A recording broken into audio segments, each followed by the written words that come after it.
안녕하십니까. 오늘은 아토피 없는 세상은 가능한가라는 주제로 말씀드리겠습니다. 제가 피부과 전문의 수련 과정이었던 25년 전에는 아토피라는 말이 생소했습니다. 아토피 비염이라고 의심되는 환자가 병원에 오면 신기한 듯이 바라보곤 했습니다. 그저 아토피는 신생아 태열 정도로만 가볍게 생각을 했고, 아기가 땅을 밟는 걷는 시기가 되면 저절로 사라지는 경우가 대부분이었습니다. 그러나 지금은 어떠합니까? 아토피 때문에 병원을 찾는 사람이 연간 120만 명이고 그중 40%가 어린 유아들입니다. 서울 지역 초등학생 중 30%의 아이들이 크고 작은 아토피로 고생을 한다고 합니다. 불과 25년 사이에 아토피처럼 엄청나게 발생률이 높아진 질환이 또 있을까요? 그것은 분명히 우리가 사는 환경이 지난 반세기 동안 급격하게 달라진 결과임에 틀림없습니다.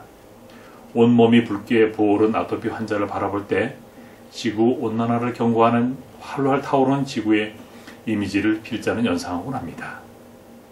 가려움증이 너무 심해서 울음을 그치지 않고 있는 아토피 아이들을 볼 때 다큐멘터리 영상물인 지구의 눈물이 떠올려지기도 합니다. 이렇듯 고통받고 있는 아토피 환자가 많아진 것과 지구온난화 현상은 같은 시기에 나타난 문제임이 틀림없습니다. 지구의 기온이 올라가면서 동식물이나 곤충 및 미생물의 생태적인 변화가 무척 빨리 나타나고 있습니다. 이러한 변화는 우리 주변 환경에 급속하게 영향을 미치고 있고 결국 사람들에게도 건강 이상 징후를 초래하게 되었습니다.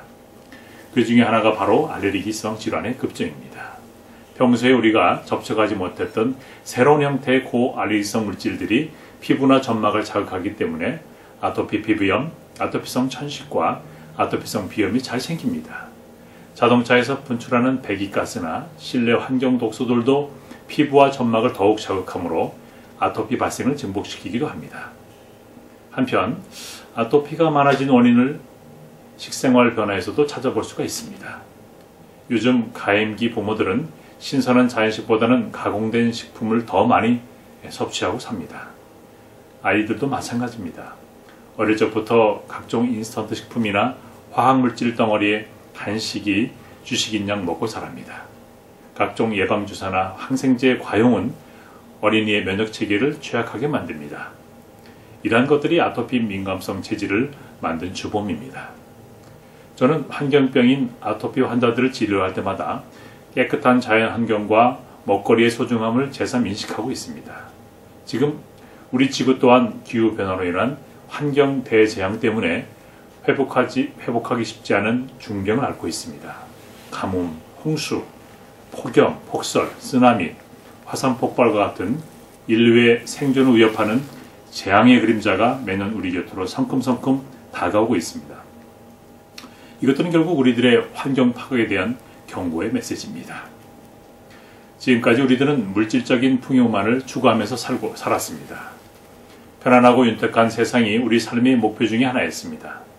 그 목표를 이뤘다고 해도 우리들은 아이들에게 환경 파괴의 소산물인 아토피의 고통스러운 환경을 유산으로 그들에게 상속하려고 합니다. 우리 어른들은 풍요로움을 성취한 삶을 살았다고 할 수 있지만 한편으로는 파괴된 자연 환경의 증여자라는 뼈아픈 인식이 절실한 때입니다. 아토피의 고통으로 인해 밤낮 괴로워하는 아이들의 신음에 귀를 기울여야 할 때입니다. 온몸에 심한 아토피 때문에 목숨을 끊는 어떤 청년의 극한적 행동은 우리가 더 이상 머물거릴 시간이 없음을 알아야 합니다. 우리들은 나와 내 가족만 생각하던 의식에서 벗어나 지구의 모든 생명체가 한 가족이라는 생각으로 우리의 행동을 바꿔야 한다고 생각합니다. 지금보다 조금 더 불편하고 조금 덜 편안한 삶을 살도록 변화해야 합니다. 실내 온도는 20도 이상으로 올리지 않고 대신에 두꺼운 내복을 입도록 합니다. 쓸데없이 켜놓은 전열기나 전등을 반드시 끄도록 합니다. 뜨거운 물은 가급적 짧은 시간만 사용하고 가까운 거리는 걷거나 자전거를 타고 다닙니다.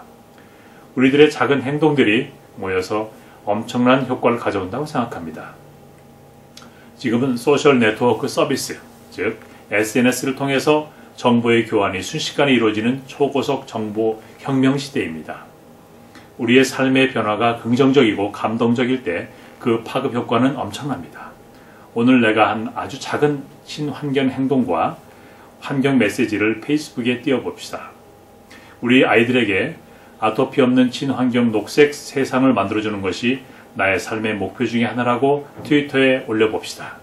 그 파급 효과는 상상을 초월할 정도일 거라고 생각합니다.